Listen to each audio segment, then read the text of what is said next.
So yeah, that was a bit more challenging than I expected it to be, if I'm completely honest. Everything seems to be in the way of the glow plugs, but after stripping a few bits and bobs off, a couple of extra brackets and taking the wires off to the injectors, I finally managed to get them all out, all the new ones in, get the bus connection, the shunt to connect them all back up again on, and the feed wire at the back. So as far as I'm concerned now, those glow plugs are finished. So the next job I want to do is the valve clearances. I don't think they've ever been done on this. It's on 120,000 miles, and to my knowledge they've never been adjusted, and it's quite noisy when it's cold. So I'm going to have a go at doing them now. So the next thing to do is get the cam cover off. Right, first things first, we'll crack on by getting off the cam cover.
Right, that's all the cam cover bolts out. Now we have to get the injector leak-off pipes off. These are pretty straightforward.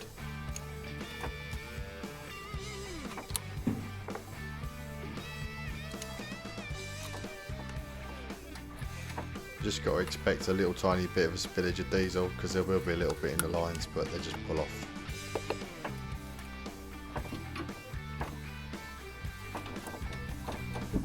The cam cover was a bit trickier to get off than I thought. I might better pull it off, but I've had to actually get these little lever bars in there to lever it up. It does come off eventually.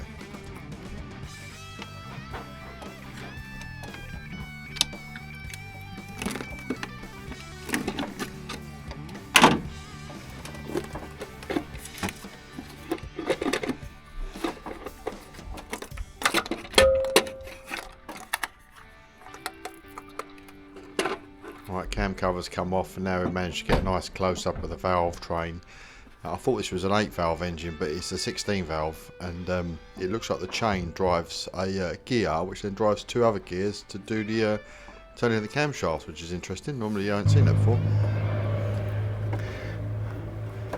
Right, that's the cam cover off, and as you can see, it's nice and clean in there, and there's they look like they're worn, these, but if you run your finger across them, there's absolutely no discernible wear there at all. So for 120,000, it's actually showing very little signs of wear at all. So all I need to do now is rotate the crankshaft to get the lobes pointing up. There's 2 positions on this engine to get it into the right position for timing, and then we adjust it on these down here. So you slacken that jam nut off, and then you undo or do up that little screw there to adjust the follower, and that'll be the next thing we're going to be doing.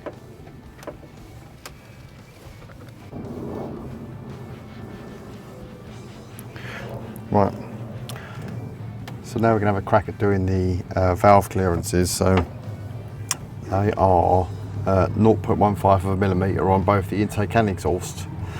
So what I've done is I've turned the crankshaft over to top dead centre on compression for cylinder number 1. So basically the camshaft on number 1 is sticking out that way for the intake, and it's going that way for the exhaust. So I get my feeler gauge and I just slip it between the roller and the cam. So I've had to go at adjusting this one already. This one's reasonably tight. This one's quite slack, so I'm just going to give that a little tiny bit of tightening, that one. So I've got a hollow drive ratchet here and a screwdriver. So what I do is put the the screwdriver on the actual adjuster, put a hollow drive ratchet on the nut, and then undo it like that, and then we can. Is it going on there far enough? Oh, I spoke too soon, because that is not going. That's too thick. It goes on that one, but it's too thick. The wall of the socket itself is too thick to go onto that. Let's try it without the. That doesn't reach at all. That's not good, is it? So the socket actually does fit on there, as you can see there, but I can't now get the extension bar on it. So that would have been the way I was going to do it. You need a special tool for it normally, like a box spanner or something. And I thought I'd be clever by using this. And it goes on that one all right. It goes on the exhaust one, but for some reason that injector is just giving me not enough clearance to get. Yeah. I can't get on a lot of them actually. Well, it's a good job they're nearly there actually. So yeah, I can't get that on there. How irritating. So I was trying to be clever by using this hollow drive ratchet, but I've come unstuck. Okay. Oh. Okay, there we go. So I've got a box spanner, and I can adjust it with this. I can undo it with that actually. Make sure that screwdriver fits all the way down there. Does it fit onto that? Sorry about the noise, that's my BM just being moved off the drive. Okay. Just about goes on there, and I can now adjust that follow up and down with the screwdriver. So let's. Too much.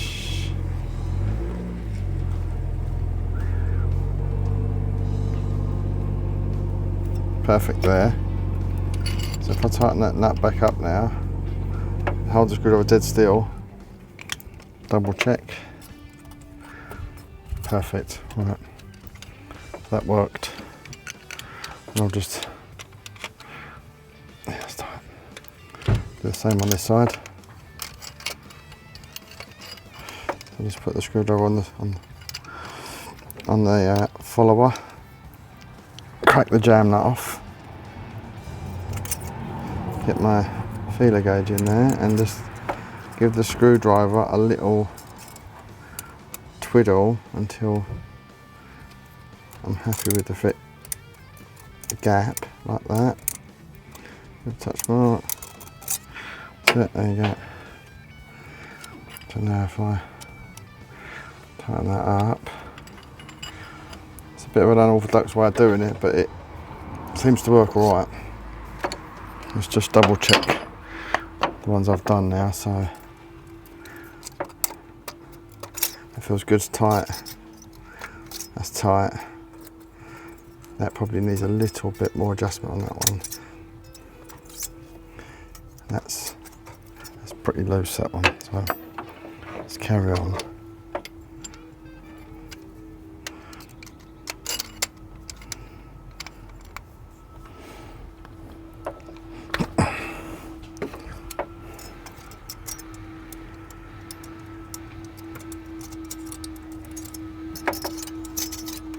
Bit awkward getting the feeler gauge in there.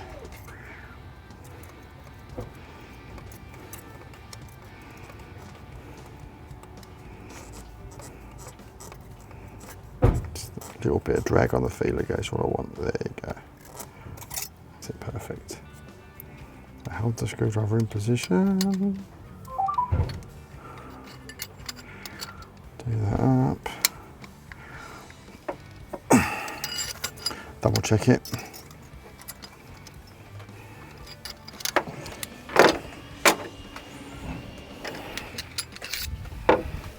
Right now I'm just checking all the jam nuts are nice and tight. I did go on to check all the other clearances, but they were actually all right and they didn't really need adjusting. I think I was just being picky, but I was pretty happy with how they were. In fact, the ones on cylinder 1 probably didn't need changing, to be completely honest. I was just being overly cautious, really.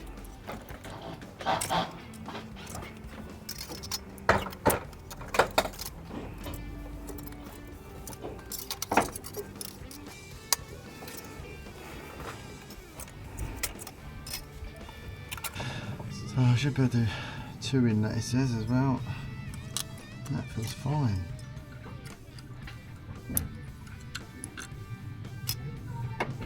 And 3 exhaust. This one.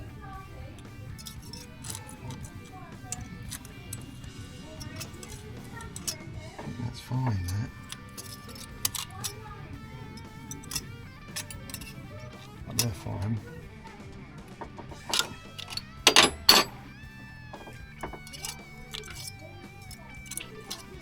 Alright, I think they are.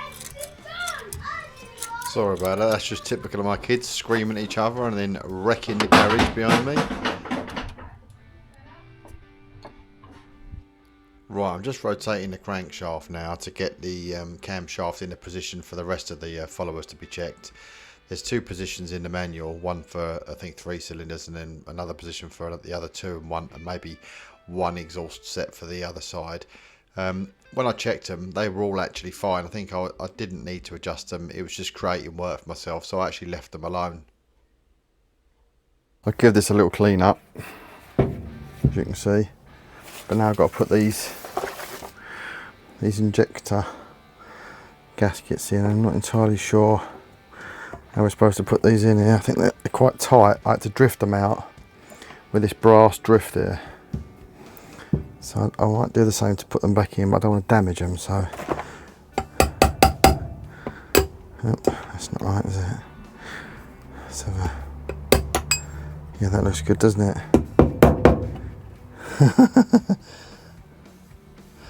I don't want to damage that seal.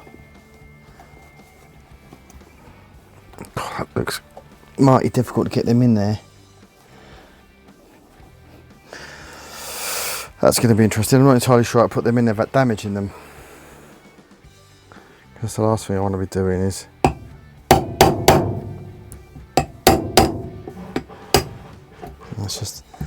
that's tipping them out. Give them a little bit of oil maybe. See if that helps. Bit of oil around there, bit 3 in 1 R. Okay, just smooth that around there. And then probably some super special tool for this. Oh, hang on, that's made it a bit easier. That's just kind of gone in a little bit there.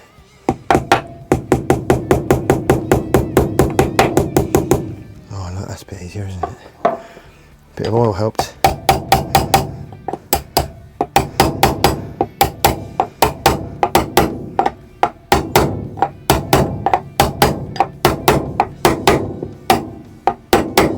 That's it.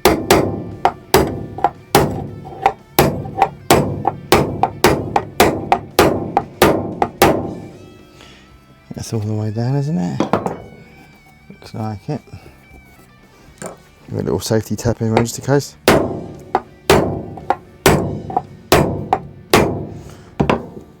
I'll do. Right, so oil them first. It'll smush around with oil. Little love tap. Start it off with.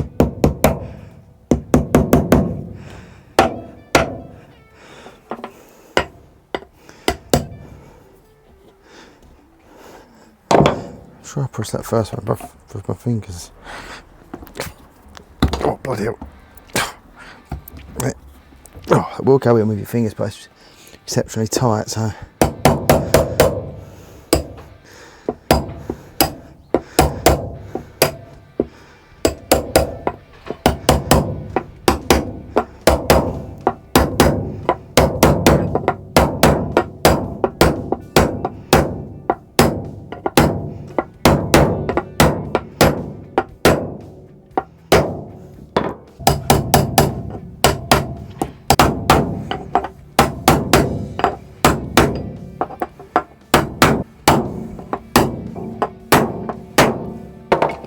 I'm not convinced that's the best way to do it because it has stripped a little bit of the seal off there, as you can see, but I mean it's not a pressure oil seal, it's just going to be the splashing from the followers. It seems a bit extreme, but it's there.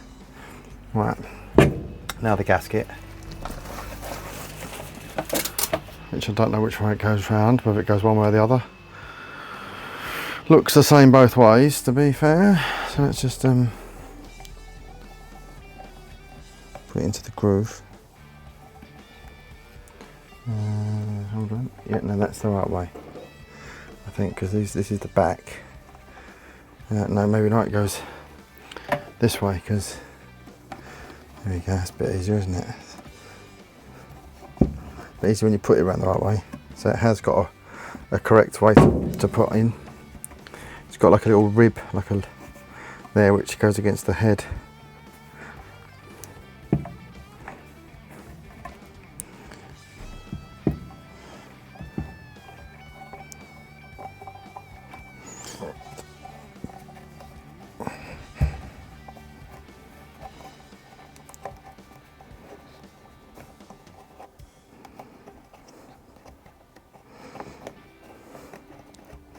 Guess it's slightly out of shape there, so the dowel's not going. It's not going over the dowel properly.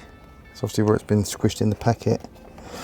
Let's try and put the gasket on first. Let's just pinch in the dowel. There you go. That's that. It's the hole isn't perfectly round in the gasket, so when it's going over the dowel, it's deforming slightly. Let's try and, that's it. Right, that looks like it's all the way in to me. Looks good. Right, so let's get that on the truck.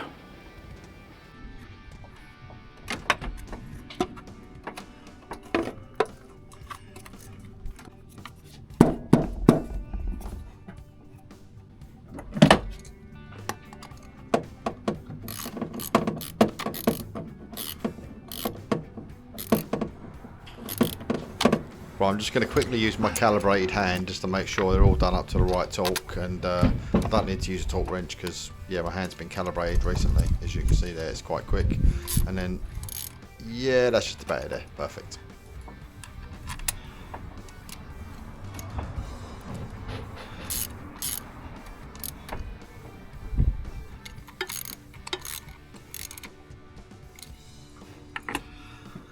Okay. Right, so this now really is basically just a reversal of removal. So all I have to do now is put all the leak down pipes on from the injectors from one to the other. As you can see, that's pretty straightforward. Just push on, little clip, tie them on, job done.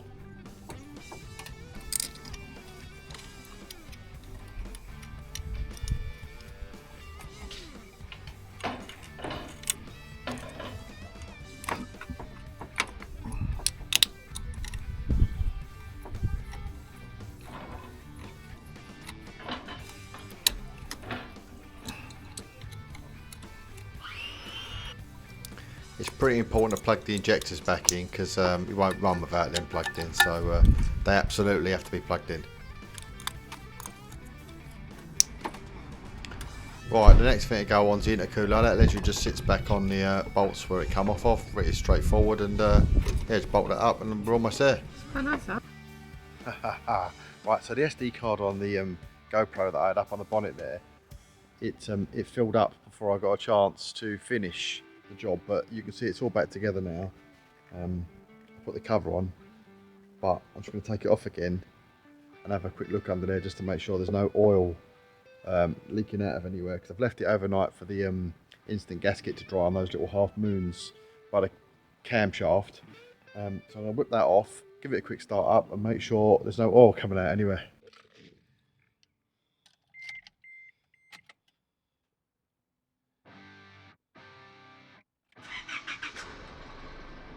Sounds good.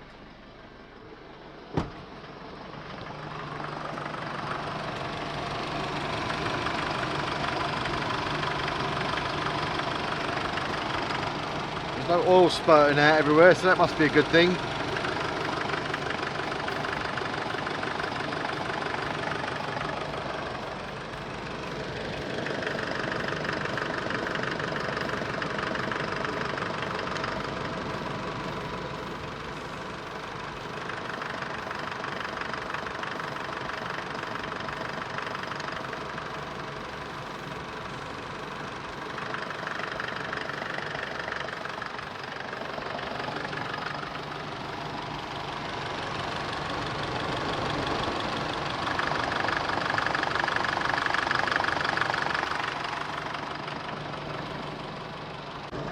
So there you have it basically. That's how you adjust the followers on one of these and change the glow plugs.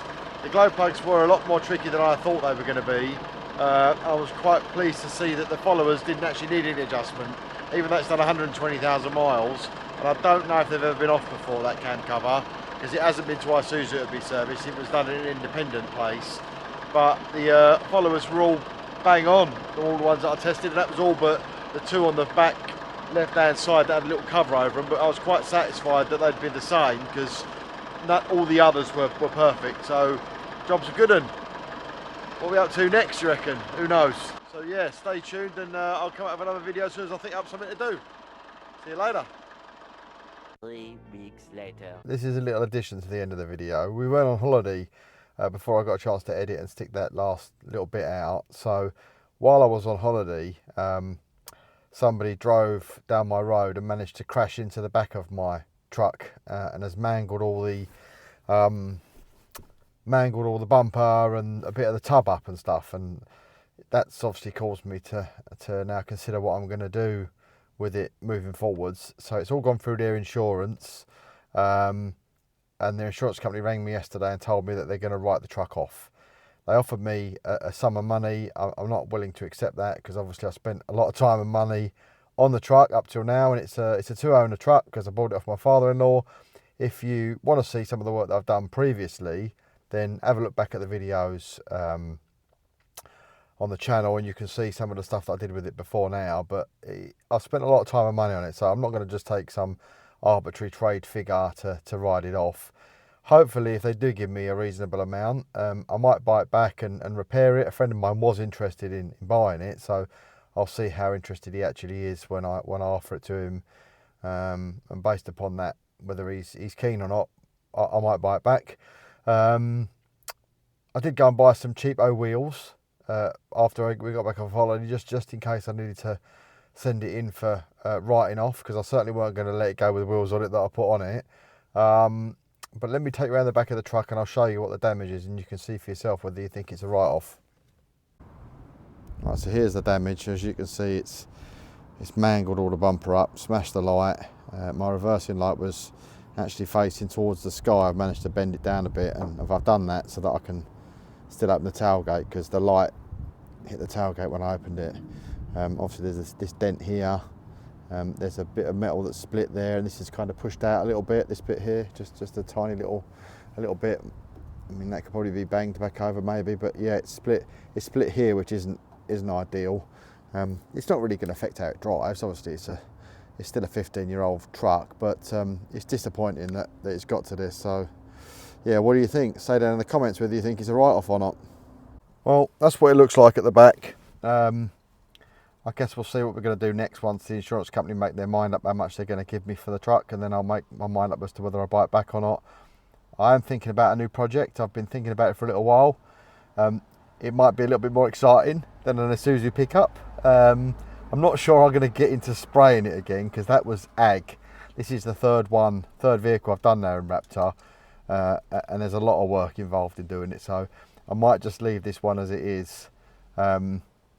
But yeah, keep an eye on the channel, and if we do go and get a new project, I'll try and film, you know, the purchasing and the looking around of it, and then we'll go right from the very beginning. You know, literally when I go and look at it, either privately or at dealers or whatever I decide upon, and then I'll film that, and we can get on to the next project. So if you're interested in watching what comes up next, then stay tuned, subscribe, and yeah, see you on the next one. Thanks for watching so far.